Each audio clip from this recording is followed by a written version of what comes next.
자, 봅시다. 여러분 반갑습니다. 캠브리지 동아시아사 한국사 시간이 돌아왔습니다.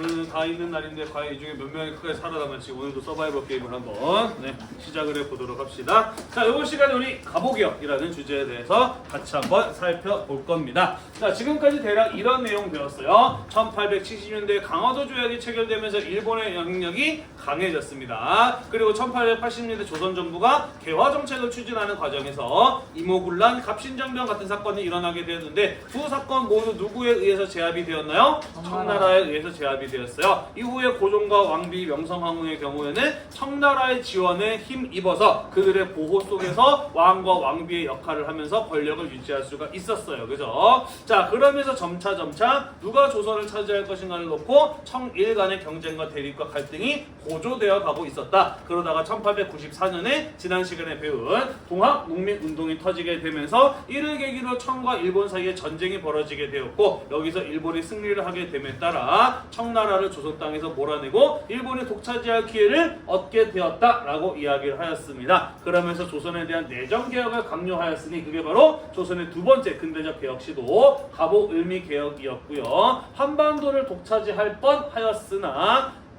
뒤에서 이야기하겠습니다만은 청일 전쟁에서 승리한 일본이 시모노세키 조약으로 청나라로부터 랴오뚱 반도를 가져가려고 하다가 러시아를 비롯한 프랑스, 독일 세 나라가 간섭을 해서 그것을 다시 청나라에게 돌려주게 만들었어요. 그 사건이 바로 삼국 간섭이라는 사건이었어요. 그죠? 자, 그러면서 이후에 한반도에 대한 지배를 두고 러시아와 일본 사이의 대립이 벌어지게 되는데 요 내용 우리가 이번 시간에 같이 한번 살펴보도록 하겠습니다. 함께 보도록 할게요. 자, 우리가 지난 시간에 이야기했던 것처럼 1984년 고부 농민 봉기를 계기로 1차 동학농민운동이 벌어지게 되었다라고 이야기를 했습니다. 전라도 지역을 돌면서 동학농민군의 경우에는 한 지역마다 점차 그들의 세력을 넓혀 나갔고, 결국 전라도의 도청 소재지 전주 가명이 있는 전주성을 3월달에 점령하기에 이르렀다라고 이야기를 했습니다. 농민군이 전주성을 점령하였다라는 것은 무엇을 의미하는 것이냐면은 전라도 전체가 조선 정부의 통제로부터 벗어나게 되었다라는 것을 의미한다라고 이야기를 하였어요. 그죠? 자, 그래서 스스로 이 일을 수습할 수 없었던 조선은 누구에게 도움을 요청하게 돼요?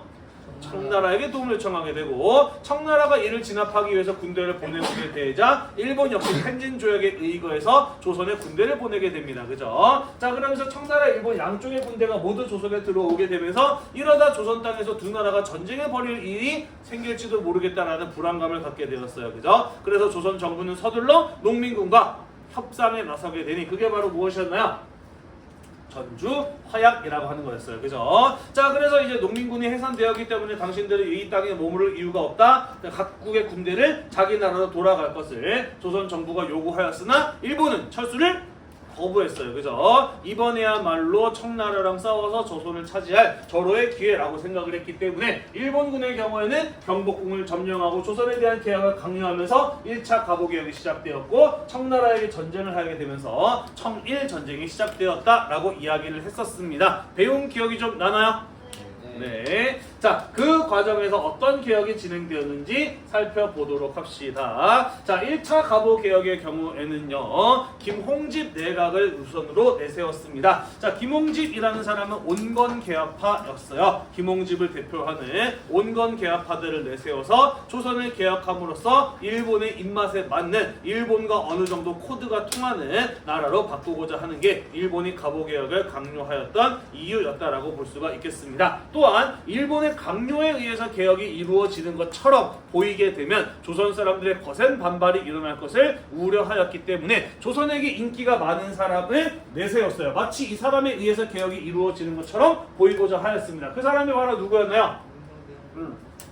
흥선대원군이었던 것이죠. 흥선대원군은 섭정, 왕이 직접 정치를 할 수 없을 때에 그를 대신해서 정치를 하는 사람으로 내세우면서 근대적 개혁을 강요하였다라는 겁니다. 그래서 전주 화약으로 조선 정부가 전주 화약을 맺고 조선 정부가 여러 가지 문제점들을 개혁하기 위해서 설치했던 개혁기구인 교정청이 있었는데, 갑오개혁이 시작되면서 일본에 의해서 교정청이 폐지가 되고 군부기무처라고 하는 새로운 개혁 추진기구가 설치되었다라는 것이에요. 이해가 되나요? 네, 군국기무처는 가보개혁을 주도하였던 개혁기구라고 보시면 되고요. 문제를 풀다가 군국기무처 같은 단어를 보면은 제 1차 가보개혁에 해당하는 것을 고르면 되는구나 라는 것 정도 알아볼 수 있으면 되겠습니다. 됐나요? 네, 자, 이 가보개혁은 일본의 강요에 의해서 시작된 개혁이었습니다만은 지금 일본은 곧바로 청나라랑 전쟁을 시작해버렸단 말이야. 청나라랑 전쟁을 하는데 더 많은 신경을 집중해야 했기 때문에 일본은 이 가보개혁에 사사건건 개입하기가 쉽지 않았다라는 것이죠. 자, 그래서 1차 김홍집 내각의 경우에도 일본의 강요보다는 우리가 정말 필요하다라고 생각했던 부분들을 개혁하기 위한 방향으로 제1차 가보개혁을 이끌어 나갔다라는 것이에요. 당시에 집권층의 경우에는 갑신정변과 동학농민운동을 거치면서 우리나라에 이런 부분들이 참 문제가 많았구나 라는 것을 뒤늦게 깨닫게 되었다라는 것이죠. 자, 그래서 1차 가보개혁에 보면은 갑신정변 때 나왔던 개혁의 요구와 동학농민운동 때 나왔던 개혁의 요구가 적절하게 반영이 된, 비록 일본의 개혁에 의해서 실시되었지만 내부적으로 나타났던 요구를 받아들여서 그것을 바꾸려 하였던 자주적인 성격의 개혁의 내용들을 확인해 볼 수 있다라는 것이죠. 이해가 되나요? 다만 일본의 강요에 의해서 이루어졌기 때문에 일본이 원하는 바, 일본이 요구했던 바도 일부 이 개혁의 내용에 포함이 되었습니다. 자, 그래서 여러 가지 색깔로 선생님이 표시했는데 대략 초록색으로 표시된 게 갑신정변 때 나왔던 주장이 반영된 부분이라고 보시면 되고요. 보라색으로 표시가 된 게 동학농민운동 때 나왔던 개혁 요구가 반영된 부분, 빨간색은 일본의 강요에 의해서 이루어진 부분이라고 보시면 될 것 같습니다. 하나씩 살펴보도록 할게요. 자, 정치에서는 중국의 연호를 폐지하고 개국기념을 사용하기 시작을 합니다. 중국과 조공과 책봉의 관계를 맺었던 모든 나라는 중국의 연호를 사용을 하였어요. 그죠? 조선은 원래 명나라의 연호를 사용하다가 병자호란 이후에는 청나라의 연호를 지금까지 사용하고 있었죠. 그런데 더 이상 청나라의 연호를 사용하지 않는다라는 것은 무엇을 의미하는 것이냐? 청나라는 우리나라에 대해서 그 어떠한 권리도 가지고 있지 않은 나라다. 지금까지 조선과 청나라가 맺어왔던 조공과 책봉의 관계를 완전히 공식적으로 오피셜로 끊어낸 것이라고 보시면 된다라는 것이에요. 갑신정변 때 이런 요구 나왔었잖아요. 그죠? 그것이 반영된 것이라고 보시면 된다라는 거예요. 이해가 되나요? 네, 개국기년이라고 하는 것은 조선의 건국부터 연도를 세웠다라는 것이 되겠습니다. 조선의 건국 연도가 언제였나요? 1392년이었어, 그지? 그래서 어떻게 연도를 표시했느냐? 1894년의 경우에는 개국 503년 이런 식으로 표기를 하였다라는 거예요. 네, 그렇게 함으로써 청과의 관계는 끊어냈다라는 뜻이 되겠습니다. 한편 국내부라고 하는 것을 설치를 해서 나라 일은 의정부, 정부에서, 왕실의 일은 국내부에서 처리하도록 하였다. 둘의 업무를 분리시켰다라는 것입니다. 이게 무엇을 의미하는 바이냐? 자, 사실은 조선은 왕정 국가이기 때문에 왕이 다스리는 나라예요. 그죠? 그러다 보니까 왕실의 일하고 나라의 일하고 구분이 잘 되지가 않았다라는 거예요. 그러다 보니 나라 전체를 생각하면 이쪽 방향으로 가는 게 맞았는데 왕실의 이해관계를 생각했을 때는 이쪽 방향으로 가는 게 맞다고 판단되는 거야. 그럴 때는 아무래도 왕실의 경우에는 자신들의 이익을 우선해서 나라를 잘못된 방향으로 이끌어가는 이런 일들이 벌어지기도 하였던 거예요. 그래서 왕실의 일과 나라의 일을 분리시키는 이러한 내용이 가보개혁에 들어가 있었다라는 것입니다. 대충 이해가 되나요? 좀 더 정확하게 이야기를 하자면 왕실의 사람들의 입김을 정치로부터 배제함으로써 개혁 관료들이 정치를 주도해 나가고 왕권을 상대적으로 견제하려는, 약화시키려는 그런 의도를 가지고 있었다. 개혁 관료들이 조선을 이끌어 나갈 수 있는 그러한 권한을 좀 더 집중하고자 키우고자 하는 내용이었다라고 보시면 될 것 같아요. 넘어갈까요? 네, 자, 그리고 원래 조선은 의정부 6조 체제로 행정 체계가 갖추어져 있었어요. 그죠? 이거 500년도 넘은 통치 체제예요. 행정 구조예요. 그죠? 그래서 나라 일을 근대적으로 구분하고 실천하기 위해서 6조를 8아문으로 새로운 체제로 개편하였다라는 뜻이 되겠고요. 경찰 기구로서 경무청을 설치하고요. 과거제를 폐지하기도 합니다. 과거라고 하는 것은 무엇을 보고 관료를 뽑는 제도인가요? 시험 보는데 뭘 시험 받나요? 유교적인 교양과 지식을 평가했어요. 그죠? 그리고 모든 사람이 과거에 응시할 수 있다고는 하지만 실제로는 어떤 사람들만 합격이 되었나요? 양반들만 주로 합격이 되었어요. 그죠? 따라서 근대적이지도 않고 신분적인 차별이 존재하는 이러한 관료 선발 제도는 나라의 발전에 도움이 되지 않는다라는 이유로 과거 제도가 폐지가 되는 겁니다. 그러면서 신분에 따라 인재를 등용하고자 하는 이러한 새로운 제도가 도입이 될 것으로 기대되었다라는 것이에요. 이해가 되나요?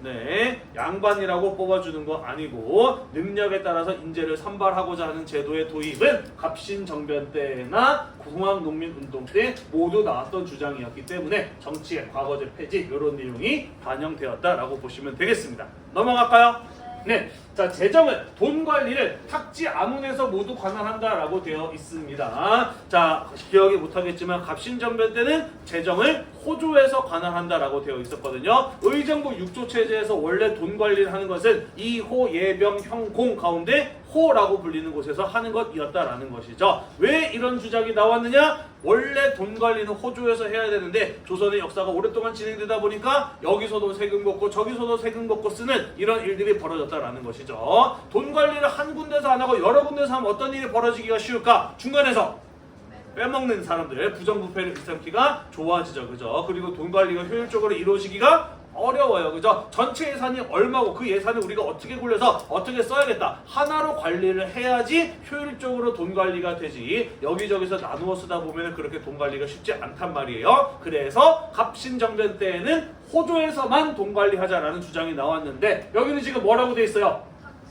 탁지 아문이라고 되어 있네. 왜? 6조가 아문 체제로 바뀌었으니까요. 그래서 탁지 아문에서 모두 돈 관리를 하도록 하자라는 이런 내용으로 바뀌었다라는 것이에요. 조세 급납제, 세금은 돈으로 낸다라는 뜻이 되겠습니다. 왜 세금을 돈으로 내게 했느냐? 기존의 조선에서는 세금 뭘로 내게 했나요? 쌀이나 옷감이랑 이런 것들로 같이 걷었어요. 그죠? 자 생각해 봅시다. 세금을 쌀로 내는 게 편해요? 돈으로 내는 게 편해요? 돈으로 내는 게 편해요. 세금을 쌀로 걷는 게 편해요? 돈으로 걷는 게 편해요? 돈으로 걷는 게 편해요. 그죠? 세금을 쌀로 걷는 게 빼먹기 좋아요? 돈으로 걷는 게 빼먹기 좋아요? 쌀로 걷는 게 빼먹기 훨씬 더 좋죠. 그죠? 그래서 세금을 잘 내게 하고 잘 거둘 수 있게 하고 중간에 빼돌리는 일들을 방지하기 위해서 세금을 돈으로 내게 하는 조세의 급납제 같은 것들이 시행되었다라는 것입니다. 이해가 되시죠? 네, 또한 가보기업 때 은본위제를 채택을 하고요. 도량형을 통일을 합니다. 자, 은본위제라고 하는 게 무엇이냐? 실버를 화폐의 기본 단위로 사용하는 제도를 가지고 은본위제라고 이야기를 해요. 기존의 조선은 주로 동전을 뭘로 만들었나요? 말 그대로 동전이니까 구리돈을 사용했죠. 그죠? 그런데 은본위제가 채택이 되면서 은을 화폐로 사용하는 제도가 자리 잡게 되었다라는 것입니다. 왜 그랬느냐? 어느 나라가 은본위제 화폐를 사용하고 있었을까요? 일본이 사용하고 있었어요. 일본이 조선에 들어와서 은을 가지고 일본 상인들이 조선에 들어와서 자기들이 가지고 온 일본 돈으로 조선 물건 사고 팔려고 하다 보니까 여기는 은 쓰는데 저기는 구리 쓰는 게 불편한 거예요. 그래서 일본에서도 은을 쓰고 조선에서 은을 쓰도록 만드는 그런 의도가 반영되었다라고 볼 수가 있고요. 또한 청일전쟁 중이었어요. 전쟁 중에 필요한 물자를 조선에서 많이 사야 되는데 은은 구리보다 훨씬 더 값이 비쌉니다. 조선에서 물건 살 때 구리로 계산하려다 보니까 구리를 어마어마하게 많이 들고 다녀야 되는 거예요. 불편해요. 그래서 훨씬 더 값어치가 높은 은으로 돈을 쓰는 이런 제도를 채택하게 하였다라는 것이 되겠습니다. 됐나요? 네. 그리고 갑작스럽게 조선이 돈을 은으로 쓰려 그러면 그 많은 은이 갑자기 생겨날 길이 없어요. 그죠? 그래서 당분간은 외국의 은으로 만든 돈도 같이 조선 돈처럼 쓸 수 있다라는 내용이 들어가게 됩니다. 그게 외국 화폐의 통용 허용이에요. 여기서 은을 돈으로 쓰는 나라가 어디였다고? 일본이었다. 그러니까 일본 돈이 들어와서 국내에서 우리나라 화폐처럼 사용될 수 있도록 하였다라는 겁니다. 빨간 줄이 쳐 있네요. 일본의 의도가 반영된 부분이라고 볼 수가 있겠네요. 되었나요? 네. 자, 사회적으로는 동학농민운동 때 나왔던 요구가 많이 반영이 되었습니다. 공사, 공노비와 산노비 모두가 폐지가 됩니다. 노비제가 폐지된다는 거 무엇을 의미하는 것이냐? 신분제도가 법적으로 폐지되었다라는 것을 의미해요. 여기서 단서가 하나 붙네요. 신분제가 무엇으로 폐지되었다고? 법적으로 폐지가 되었다고. 왜 선생님이 굳이 법적으로 폐지되었다는 말을 할까요? 시대상은 아직. 그렇죠. 실제로 사람들 사이에서는 신분제도가 여전히 오랫동안 남아 있었습니다. 신분제도가 법적으로 폐지되었다고 해서 어제까지 아이고 대감 많이 받은 사람이 야 임마 이런 식으로 부르지는 못했을 거예요. 그죠? 선생님이 듣기로는 대략 선생님 부모님 세대한테 이런 얘기 들었어요. 나 어릴 때 우리 집에 머슴 있었다? 뭐 이런 얘기 들었거든요. 대략 한 1950년대 그러니까 한 6.25 전쟁 즈음까지도 머슴살이 하는 신분제도가 사회적으로 실질적으로 남아 있었던 것으로 보고 있습니다. 네. 연좌제를 폐지합니다. 연좌제가 뭔가요?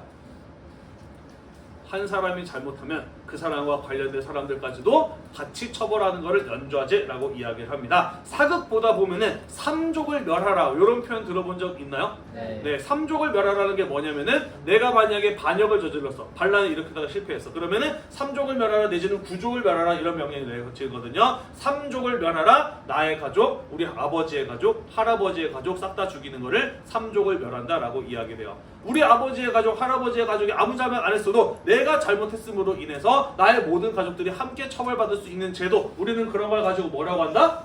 연좌제라고 한다라는 거예요. 얼마나 전 근대적인 제도입니까? 그죠? 개인의 권리를 철저하게 무시한 이런 제도 없어져야 된다라고 해서 사라지게 되었던 것이에요. 조혼을 금지시킵니다. 조혼이 뭔가요? 일찍 결혼하는 거예요. 조선시대 때 결혼 정년기가 대략 한 15, 16세의 여성이었거든요. 자, 그러다 보니까 15, 16살에 결혼을 하는 게 보통이었는데 빠른 경우에는 9살에서 14살에서도 여성들이 결혼을 하는 경우들이 있었다라는 것이죠. 남성도 마찬가지고요. 자, 9살에서 14살 내가 원해서 결혼할 나이인가요? 아닌가요?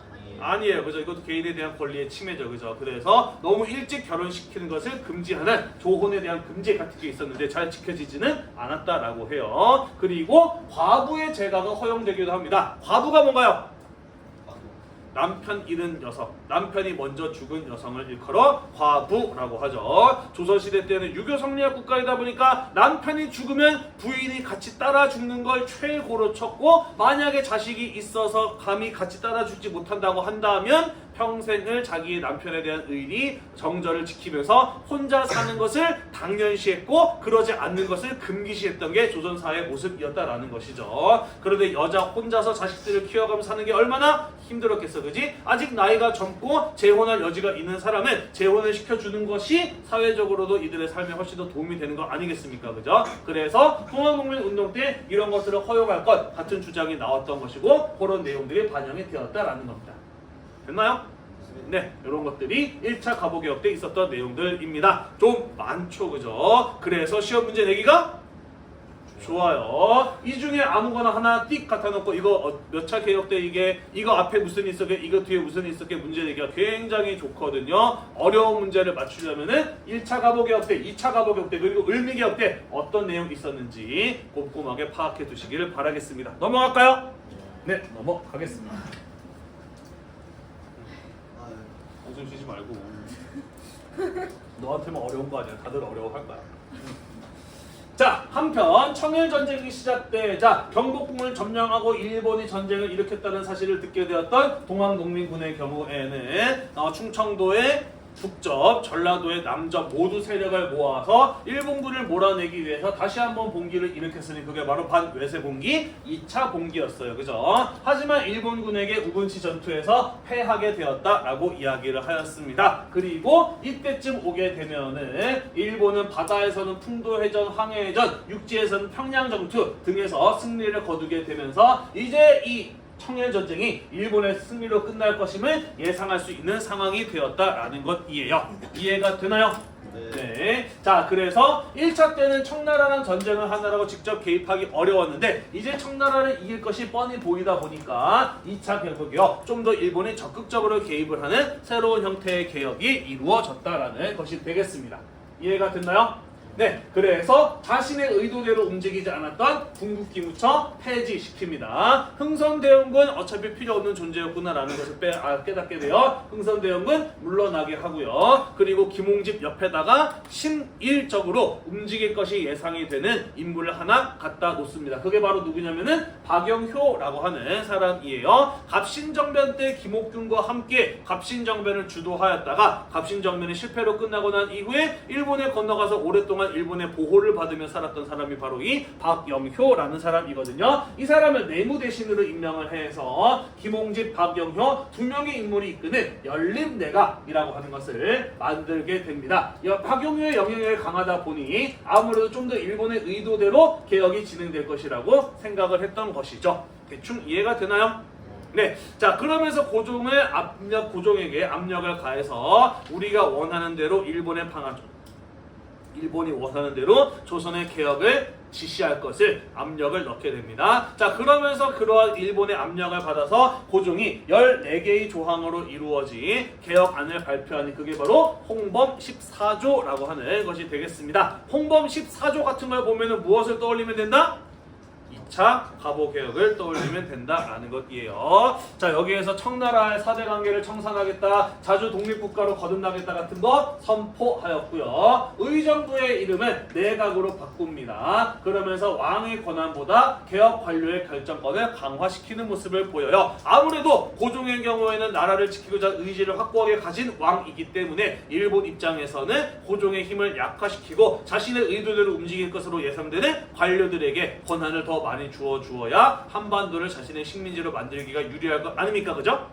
네, 그래서 이름도 바꾸고 개혁 관료의 권한도 강화시키면서 상대적으로 왕의 결정권을 약화시키는 이러한 내용이 이 가보개혁 때 2차 가보개혁 때 들어있었다라는 것이고요. 8아문을 다시 한번 바꿔서 7부 체제로 개편하기도 합니다. 탁지 아문도 탁지부로 다시 이름이 바뀌게 되죠. 전국을 8개의 도로 나누었던 것을 23개의 부로 나누는 이런 행정제도의 개편이 이루어지기도 하고요. 지방행정구역의 명칭을 모두 군으로 통일을 하기도 합니다. 그 이전에는 부윤, 군수, 천령 하나 뭐였지? 조선시대 때 갑자기 생각이 안 나네.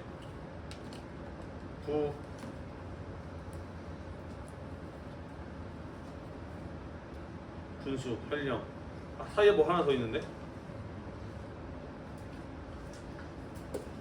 부목군현 이렇게 4개로 나누었는데 그거를 모두 군으로 통일하였다라는 얘기가 되겠고요. 조세법정주의 예산제도의 시행은 뭐냐면은 세금은 법으로 정한 만큼만 걷는다. 그리고 예산, 나라에서 미리 돈이 얼마나 필요할 건지를 예상을 해서 그 금액만큼만 걷는다라는 게 조세법정주의 예산제도의 시행이다라는 거예요. 다시 말해서 법에 없는 세금은 걷는다 안 걷는다? 안 걷는다. 나라에서 처음 계획 세워놨던 예산을 넘어가는 부분 새롭게 걷는다 안 걷는다? 안 걷는다. 과도하게 백성들에게 세금에 거치는 문제를 개선하기 위한 내용이라고 보시면 될 것 같아요. 교육 입국 조서라고 하는 것이 반포가 됩니다. 교육으로 나라를 바로 세우겠다라는 계획이거든요. 그래서 근대적인 지식을 가르치기 위해서는 근대적인 선생님이 필요해. 그래서 한성사범학교라는 것을 세우기도 하고요. 외국어를 가르치기 위한 외국어 학교 등 근대적인 학교들이 만들어지게 됩니다. 한편 재판소를 설치해서 사법권을 독립해요. 요거는 뭔 소리냐면은 예전에는 수령들이 행정권, 군사권, 사법권 모두 가지고 있었습니다. 예를 들자면은 춘향전에 나오는 변사또가 무엇도 하나요? 재판도 하잖아요. 전열을 매우 쳐라 뭐 이런 거 하잖아요. 그죠? 지나치게 많은 권한이 있었던 행정의 권한들을 분산시키는 겁니다. 그러면서 행정권과 법적인 판단을 하는 사법권을 분리시키기 위해서 재판소를 설치하였다라고 보시면 돼요. 대충 이해가 됐나요? 네. 나름 조선에 필요했던 내용들이고 꽤나 괜찮은 내용들이 많이 있었어요. 그죠? 박영효 같은 사람이 친일적인 성향을 가지고 있어서 완전히 일본의 의도대로 움직일 거라고 생각했는데 이 박영효도 그다지 일본의 의도대로 움직이기보다는 진짜로 조선에 필요한 개혁이 무언지를 생각하고 반영한 내용이라고 볼 수가 있겠네요. 그죠? 문제는 나름 꽤 괜찮은 내용이었습니다만은 이후에 전개되는 상황으로 인해서 대부분 뭘로 끝났다? 종의위의 개혁으로 끝났다. 종의위의 개혁으로 끝났다는 게 뭔 소린가요? 법을 실현시키죠. 그렇죠. 법에 이렇게 하겠다라고 써놓기만 하고서는 실제로 사회에 반영이 안 됐다라는 거죠. 그럼 이후에 전개되는 상황이 무엇이냐? 요거 중요해요. 요번 시간에 제일 중요한 내용입니다. 잘 기억해 두도록 할게요. 자, 알다시피 청일전쟁은 일본의 승리로 끝이 나게 되었습니다. 그리고 시모노세키 조약을 맺으면서 청나라는 조선 땅에서 완전히 나가리가 되었죠. 자, 여기 시모노세키 조약에 어떤 내용이 들어있었느냐? 청나라는 조선이 완전한 자주국임을 인정한다. 그리고 일본의 배상금 2억량을 지불한다. 타이완과 랴오뚱 반도를 할양한다 같은 내용이 들어있습니다. 2억량 오늘날 가치로 선생님이 대충 계산해봤더니 한 10조 원 정도 되는 금액이에요. 어마어마한 배상금을 물어내야 했다라는 것이고요. 타이완과 랴오뚱을 할양 넘겨준다라는 내용이 들어있었다라고 이야기를 하였어요. 그죠? 자, 선생님이 지난 시간에도 이야기를 했었죠. 그죠? 타이완과 랴오뚱, 일본 입장에서는 무엇하기 좋은 도시였다? 뭐하기 좋은 곳이었다? 그렇죠. 일본 입장에서는 타이완과 랴오뚱의 경우에는 바다를 통해서 대륙으로 진출하기 좋은 거점이었다라고 이야기를 하였어요. 그죠? 특히 랴오뚱의 경우에는 만주와 연결이 되어 있어서 북쪽에서 내려오는 세력들이 바다로 진출하기도 굉장히 좋은 거점이었다라고 이야기를 하였고요. 한국과 중국 사이에 있다 보니까 이 동아시아 전체의 주도권을 장악하는 데도 대단히 중요한 지리적 이점을 가진 땅이 바로 랴오뚱 반도였다라고 이야기를 했어요. 기억이 나나요? 네. 자, 그래서 일본이 청일전쟁에 승리를 해서 랴오뚱 반도를 꿀꺽하려고 하자 누가 나서서 막았던 거예요? 러시아가 나섰던 거예요. 그죠? 우리도 이 땅 되게 중요하게 생각해서 오래전부터 침발라 왔고 우리가 계속해서 이 땅을 차지하려고 노력해 왔는데 니네가 갑작스럽게 나서서 먹는 게 어딨냐? 라고 하면서 프랑스랑 독일을 끌고 와서 함께 일본에게 외교적 압력을 가했어요. 그래서 일본이 랴오뚱 반도를 결국 돌려주게 만들었으니 그게 바로 무슨 사건이었다? 삼국 간섭이었다라고 이야기를 했고요. 결국 일본의 경우는 랴오뚱 반도를 청나라에게 돌려주어야만 했다라고 이야기를 했습니다. 기억이 나나요? 중요한 것은 지금까지 고종과 명성황후의 경우에는 누구 덕분에 왕과 왕비로 권력을 행사해 올 수 있었나요? 누구에 의존하고 있었지? 청나라에게 의존하고 있었어. 그지? 그런데 지금까지 의존해왔던 청나라가 어떻게 됐어요? 졌어요. 그리고 조선 땅에서 쫓겨났어요. 그죠? 이제 이들을 보호해줄 세력이 있어요? 없어요? 없어요. 그죠? 자, 그런데 무엇을 봤나요? 일본이 랴오뚱 반도를 먹으려고 했는데 러시아가 버럭하니까 일본이 꾀갱하면서 뱉어내는 것을 봤어요. 그죠? 그래서 고종과 명성황후는 무엇을 생각하게 되었을까? 이번에 우리를 지켜줄 나라는 러시아다라고 생각을 하게 되는 거죠. 그죠? 일본을 견제할 수 있는 새로운 세력을 끌어들이게 되는 것이죠. 러시아에 접근해서 일본 세력을 견제하고자 하였다라는 겁니다. 자, 그러면서 친일적인 성향의 김홍집, 박영효 내각은 무너지게 되고요. 박정량, 이왕용 같은 이때 당시 아직 이완용이 친일적인 사람은 아니었어요. 러시아랑 미국이랑 친한 사람들로 중심이 된 친러, 친미 내각이 세워지게 되었다라는 것이죠. 일본은 불안했습니다. 왜? 기껏 청일전쟁에서 청나라 몰아냈더니 그 자리에 누가 들어올까봐? 러시아가 들어올까봐 불안했어요. 하지만 러시아랑 싸워서 이길 자신은 지금 당장은 없어요. 그죠? 그럼 어떻게 할 것인가? 러시아를 몰아낼 수 없다면 러시아를 끌어들이는 세력을 제거하자라는 생각을 하게 되는 것이죠. 자, 러시아를 끌어들이는 세력이 누군가요? 왕과 왕비예요. 그죠? 그리고 우리 지난번에 이야기했었죠. 그죠? 고종이 직접 정치를 할 수 있었던 까닭은 누구의 지지가 있었기 때문에? 왕비 민씨와 민씨 일파의 지지가 있었기 때문이었다라고 이야기를 했어요. 그죠? 따라서 일본에게 제거 대상은 누가 되었다? 명성황후, 왕비 민씨였다라는 것이죠.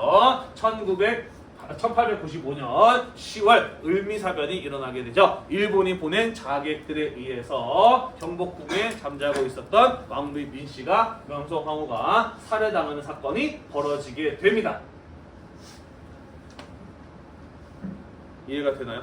네. 그리고 이거는 누구에게도 보내는 경고일까요? 고종에게도 보내는 경고예요. 그죠? 어떤 사인을 보내는 건가요?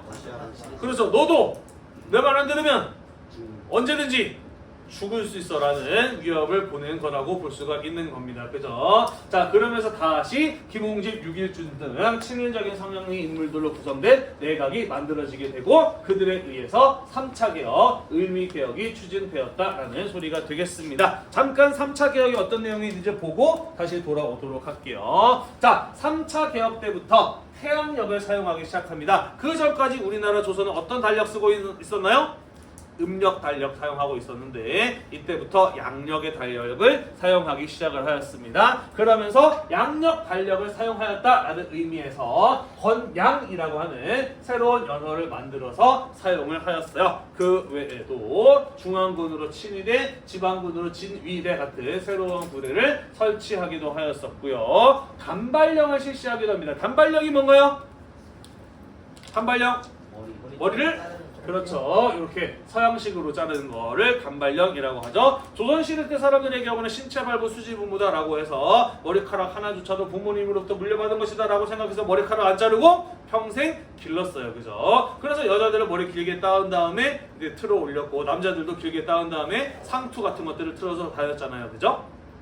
네. 그런데 이게 위생적이지 못하고 생활이 불편하다 등등의 이유로 서양식 머리 스타일을 할 것을 강요했던 명령을 내렸던 거 그게 바로 단발령이라고 하는 것이었죠. 그래서 머리를 짧게 자르지 않은 사람은 이런 식으로 지나가다가 잡히면은 머리를 짧게 깎이는 이러한 일들이 벌어지기도 하였다라고 합니다. 그리고 천연두라는 질병을 예방하기 위해서 종두법 같은 거 시행이 되었었고요. 소학교, 초등학교 이때 만들어졌고요. 갑신정변으로 중단되었던 우편사무도 다시 재개, 다시 시작되었다라는 것이 되겠습니다. 됐나요? 네. 태양력의 사용, 단발령 이런 걸 보면은 무슨 개혁을 떠올리면 된다? 을미개혁, 3차 개혁을 떠올리면 된다라는 것이에요. 다시 앞으로 돌아와 보도록 합시다. 자, 그런데 어떤 일이 벌어졌습니까? 일본이 왕비를 죽였어요. 그래서 당시 유교 성리학적인 사고에서 이 왕비는 나라의 어머니 국모라고 여겨졌단 말이야. 그치? 자, 그러다 보니까 조선 사람들은 사실 그렇게 생각하지 않더라도 다른 나라가 와가지고 우리나라 왕비를 죽여서 모든 국민이 분노하고도 남을 만한 사건이었어요. 그죠? 특히 일본의 강요에 의해서 단발령 같은 것들이 시행이 되었던 것도 유교적인 양반층들에게는 받아들여지기 힘든 내용이었던 것이죠. 자, 그래서 을미사변과 단발령에 반발하면서 전국 각지에서 의병들이 일어나게 되었으니 그게 바로 을미의병이었다라는 것이고, 이들 의병은 진압하는데 일본의 관심이 쏠려있던 틈을 타서 생명의 위기를 느끼고 있어서 고종은 탈출합니다. 어디로?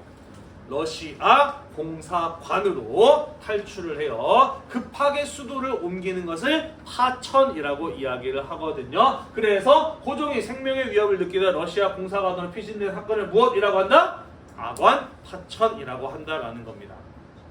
이해가 되나요? 네. 그러면서 이런 일이 벌어지는 동안 개혁이 제대로 추진될 수 있었을까 없었을까? 없었겠죠. 그죠? 그러면서 대부분의 개혁 내용들이 무엇에 그치게 되었다? 종이 위의 개혁으로 그치는 모습을 보였다라는 이야기가 되겠습니다. 됐나요?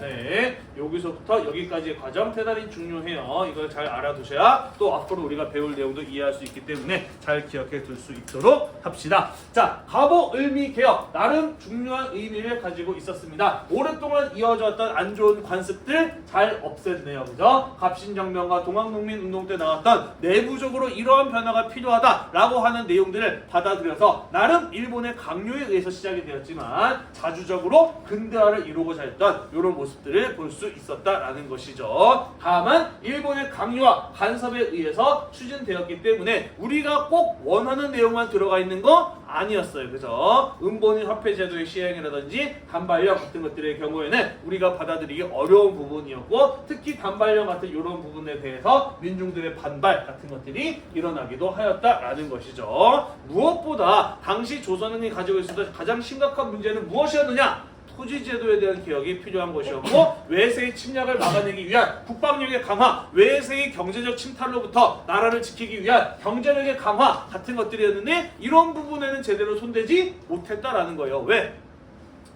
일본이 조선을 식민지로 만들려면은 토지제도에 문제가 많아야 되고 군사력이 약화해야 되고 조선의 산업이 발전하지 않았어야 했기 때문이다라는 거예요. 비록 자주적이고 근대적인 내용이 들어가 있습니다만 일본의 강요에 의해서 이루어졌다는 점에서 분명한 한계를 갖는 개혁이 갑오을미 개혁이었다라고 평가를 볼 수가 있겠네요. 됐나요?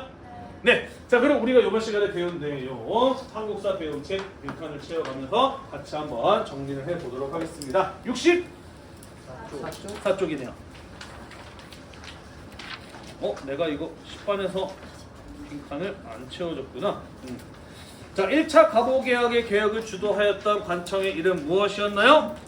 군국 기무처였네요. 군국 기무처.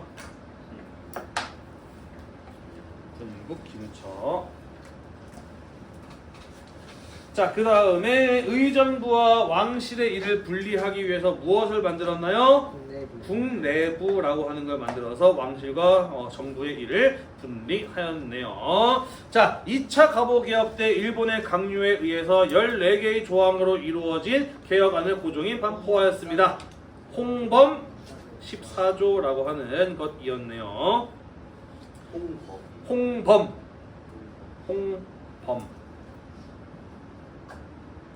자, 그리고 2차 갑오개혁 때 의정부를 내각으로 이름을 바꾸었어요. 개칭하기도 했습니다. 자, 청일전쟁 이후에 러시아 세력을 끌어들이려고 했고, 그래서 일본이 을미사변을 일으켜서 명성황후를 시해하였습니다. 그랬더니 생명의 위협을 느끼고 고종이 어디로 피신을 가나요? 러시아 공사관으로 도망간 사건?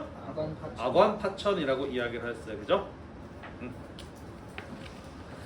네, 수고하셨고요. 다음 시간에는 러시아와 일본 사이의 세력 균형이 이루어진 가운데 다시 한번 조선의 근대적 개혁을 추구하였던 대한제국과 독립협회에 대해서 마저 이어서 살펴보도록 하겠습니다. 오늘도 공부하느라고 대단히 고생이 많으셨고요. 이 수업 영상이 여러분들의 한국사 공부에 도움이 되셨다면 구독과 좋아요 잊지 말고 눌러주세요. 수고했습니다. 오늘은 별로 안 잤네.